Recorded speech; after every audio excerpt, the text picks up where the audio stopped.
Assalamualaikum warahmatullahi wabarakatuh. Selamat datang kembali di serial Nasihat Abadi Surat Ali kepada Putranya. Hari ini kita sampai pada bagian ke-9.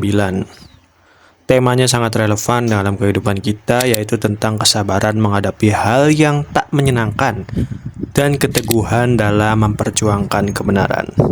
Mari kita bacakan terlebih dahulu teks Arabnya. Wa'awid nafsaka at-tasabburu 'alal makruhi wa ni'mal khuluqut tasabburu fil haqqi, yang artinya labuhkan dirimu kepada Allah dengan bersabar terhadap yang dibenci, dan sebaik-baik akhlak adalah tabah di jalan kebenaran. Kita masuk ke pembahasannya ya. Yang pertama itu melatih diri untuk bersabar di tengah cobaan. Imam Ali memulai nasihat ini dengan kata awid nafsaka, latilah jiwamu.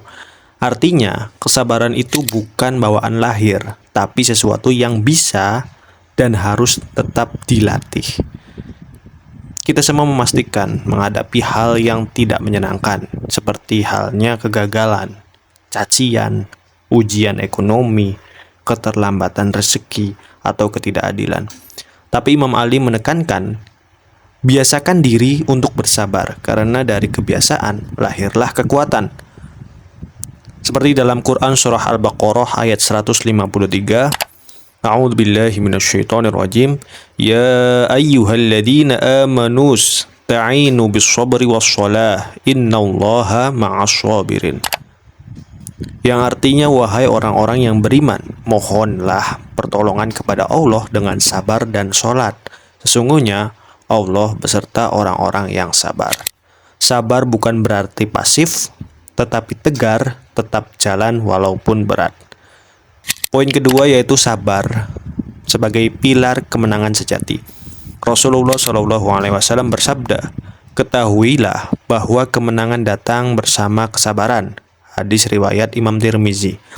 Saat kita bersabar, kita sedang menanam, dan buahnya akan datang di waktu yang Allah tentukan. Bahkan dalam perjuangan Nabi SAW sendiri, kemenangan tidak datang tiba-tiba, tapi melalui sabar atas gangguan, atas boikot, atas fitnah, dan atas ancaman. Imam Al-Ghazali berkata, kesabaran dalam ketaatan lebih berat daripada kesabaran dalam musibah, karena ia butuh kekuatan jiwa yang tinggi. Poin ketiga yaitu tabah dalam memperjuangkan kebenaran.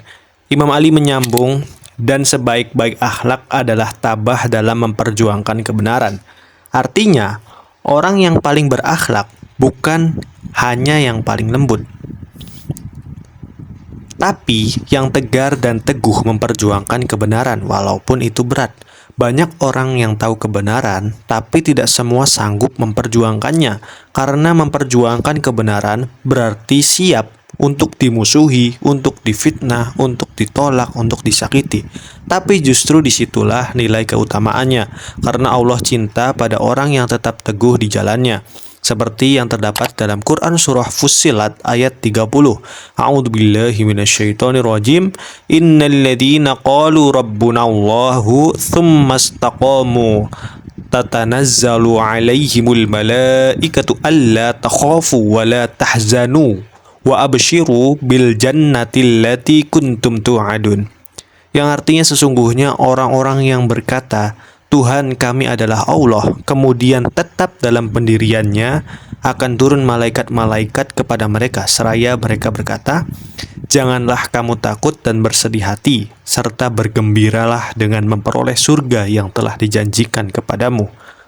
Poin keempat, mengapa keduanya digabung ya? Hal ini karena sabar atas keburukan dan tabah dalam kebenaran itu satu paket. Karena yang pertama, tanpa kesabaran, kita mudah menyerah. Yang kedua, tanpa ketabahan, kita gampang mundur dari perjuangan. Sabar itu seperti halnya perisai, sedangkan tabah itu adalah arah. Gabungan keduanya adalah bekal hidup yang sangatlah sempurna. Pada zaman sekarang, orang ingin segalanya instan. Sakit sedikit, ngeluh, ditolak, nyerah, dikritik, baper. Semuanya merasa ingin sempurna dan ingin hasilnya instan.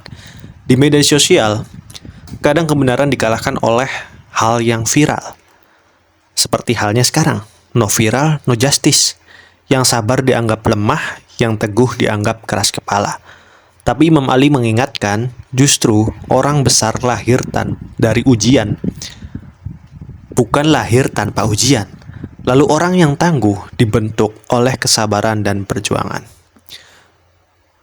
Baik teman-teman semua, coba kita tanya kepada diri kita sendiri ya. Sudahkah kita melatih kesabaran terhadap hal yang menyakitkan? Sudahkah kita tabah dalam menyuarakan yang benar meskipun sendiri? Kalau belum, mari kita mulai dari hari ini. Jadikan sabar sebagai gaya hidup. Jadikan kebenaran sebagai kompas hidup. Semoga kita menjadi pribadi yang kuat dalam diam dan kokoh dalam langkah. Amin, amin ya rabbal alamin. Jika kamu merasa terinspirasi dari nasihat ini, klik like, share ke teman kamu, dan tulis komentar. Aku siap bersabar dan tetap di jalan yang benar. Sampai jumpa di bagian berikutnya dari surat Ali kepada putranya. Wassalamualaikum warahmatullahi wabarakatuh.